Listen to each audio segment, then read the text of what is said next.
Hi guys, lovely to see you again. My name is Michelle and I am your word wizard, brand rebel, and I'm here to help you to transform your business into a magical brand using the power of words. All right, so talking about the power of words, words are just, they have an amazing power over the way that we see the world, the way that we see ourselves, and the way that we position ourselves. Now, there's one specific word I'd like to talk to you about today in this video, and you really need to pay attention because it's a word that you're using the entire day, and I am as well. And that word is actually a verb, which is to be. We constantly use words like I am a graphic designer, I am a copywriter, I am a marketer, I am a coach, or I'm not good at this. I am not, this is not, this is not my thing. We constantly use the word, a version of the verb to be, to define ourselves, to define our world, and to actually create some kind of barrier around what we do. Now, first, that is a powerful thing, and there are good things about that, and there are bad things about that. Now, the reason I'm making this video is because you need to be aware how the word to be, or any version like I am, or this is, or whatever, can actually limit you in the success of your brand and in the, just making your dreams come true. And, let me just start with sharing what I have, how I have limited myself for a long time. Because for a really long time, I defined myself as a writer. I defined myself as, no, this is who I am. I am a writer. I'm a writer at heart, And the thing is that I would always say that, I am not someone to be put in the spotlight. I am not the type to really show myself and, do videos, for example. No, I'm a writer. You put me behind my laptop. Similarly, I see a lot of other entrepreneurs. I see even some of my closest friends who limit themselves by saying, that is not for me. This is not my thing. That is just not what I'm made for, or this is not who I am.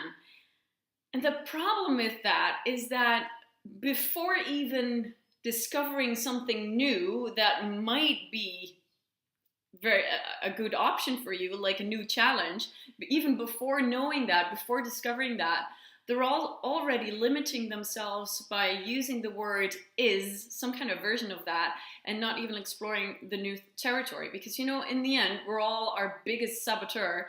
We are the one stopping ourselves because we are telling ourselves that something is or is not who we are.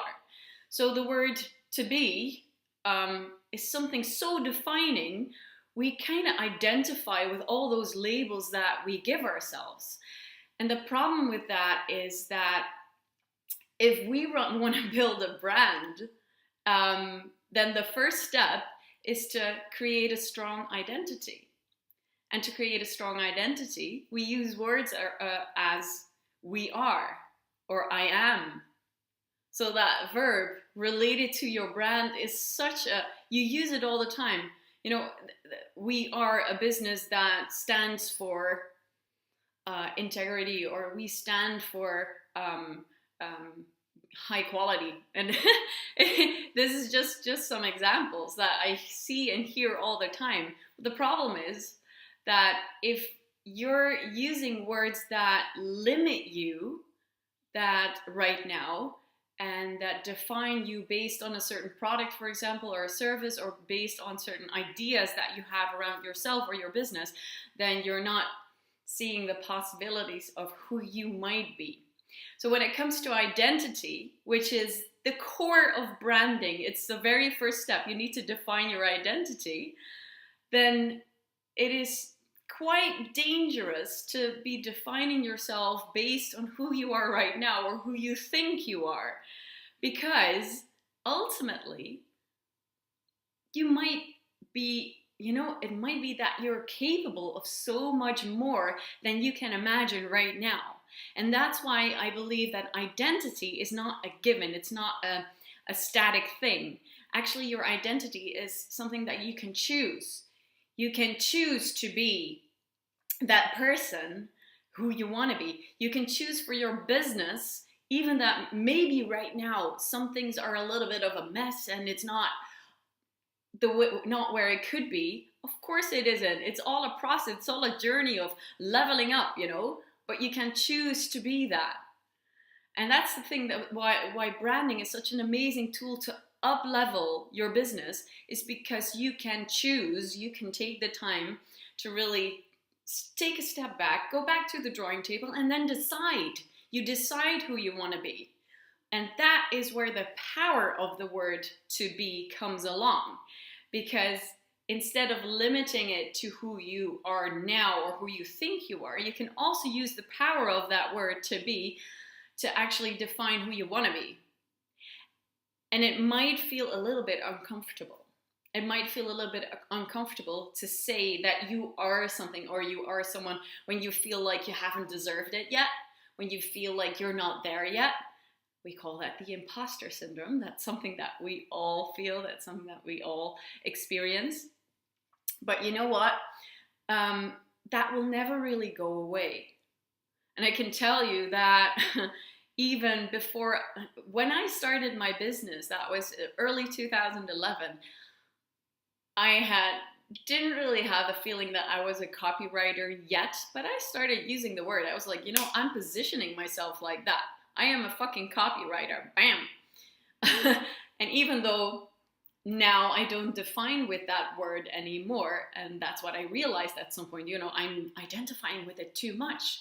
What am I really? Am I really that copywriter, or am I something else? And I challenged myself to look at the way that I was using the word to be, to check if it was limiting myself or challenging myself to go to that next level. And then I realized, for me, it's about a lot more than that. It's about, I'm a speaker as well. I never thought that. I would always say, I am not someone to be on stage, like I just shared with you.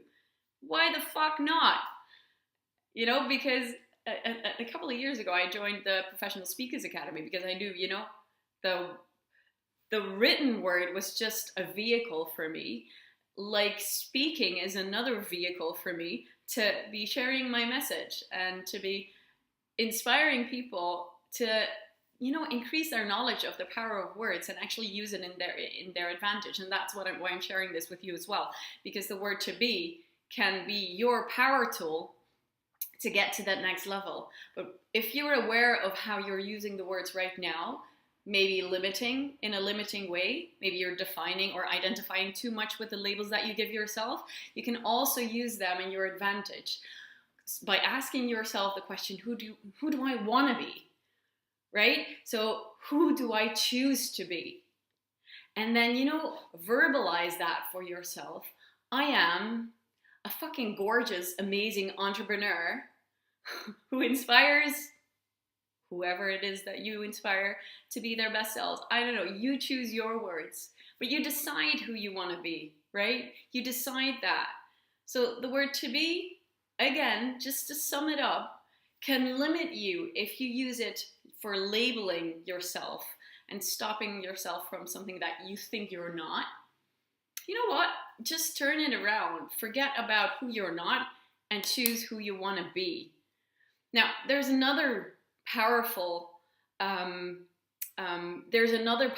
element to the word to be, because with the verb to be, you can make really strong statements, and it gives clarity. It gives people a sense of direction and knowing.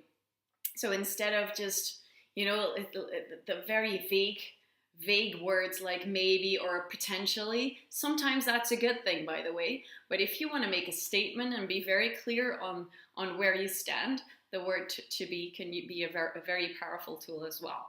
So just be aware. That's the message that I want to give you, is be very, very aware of how you're using this word, and see if you can find ways to actually use that in your advantage of, getting yourself, giving yourself that push and using it to get to that next level of who you choose to be. Now, Stephen Covey has already said so in his book. You start with the end in mind. You start with that end part of, how you want people to be talking about you. And with you, I also mean your brand, your business. If you're with a team, then you decide how you want your customers or stakeholders, everybody, to talk about your business. You can choose that and you act accordingly. So, all right, decide who you want to be. Use the word I am like it's already there, like it's already happened. We are this, we are that. Like it's already there, and then you act accordingly because you're going in that direction. All right, guys, that's all I want to share with you today. If this has been helpful to you, please share this message, share this video, tag people along in the comments, and I will see you next time. Have a lovely day. Bye.